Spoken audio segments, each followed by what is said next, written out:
after high school, you guys' recruiting process started. What was you guys' recruiting process like?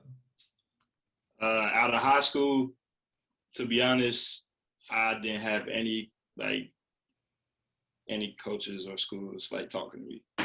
Like I think I had Potomac State, and I was a junior college. But at the time, like when you're young, it's like you have a dream of going D1.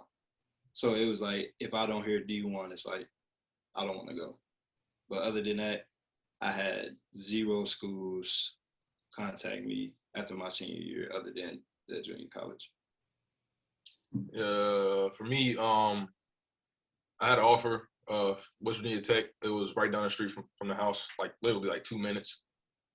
At the time, I didn't want to be home, just because there was a lot of like stuff going on, like a lot of violence and stuff like that. And then I ultimately decided to go to prep. Then after that, I had a JUCO offer, Potomac State. What would you say to somebody that has the mindset that you had back then? I'm sure I had a similar mindset. A lot of people have that mindset. What would you tell somebody that's coming up right now that's thinking that same thing that you were thinking? Sometimes I actually have a talk with my nephew sometimes. He's in his freshman year of high school right now. And a couple other kids too as well that's like upcoming seniors going to graduate or anything. Because, I mean, like through high school, I actually had a couple kids that did look up to me. So like after I like actually went through JUCO and then now here, I actually go back, like when they ask me questions about college, I'm like, yeah, but I'm like, now if I go home and then the kids is worried about trying to go D1, I'll tell them like, that's a okay dream, but really you want to go somewhere where you're going to play. Like, I think personally, I wish somebody would have told me like, it's not all easy trying to play Division I basketball, because honestly, it's not. But I think it's just like, just focus on like, pay attention to who wants you.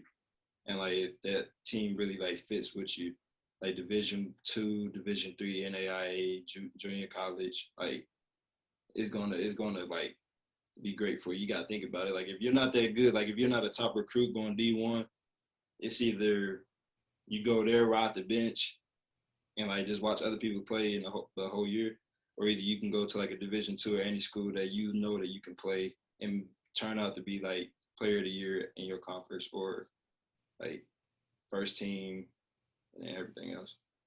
Like you said, go where you want it. That's really the main thing. You don't want to go somewhere where you want to go, and then you go there and just sit the bench. I mean, you being a college player, we being college players, we know like there's some Division II players that should be Division I, like 100%, and then there's Division I players that shouldn't even be where they at, just off how they play. So that's my thing.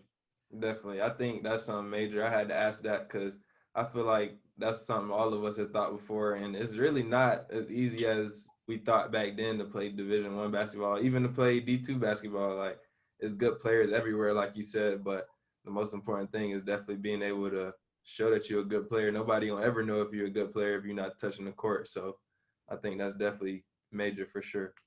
Definitely.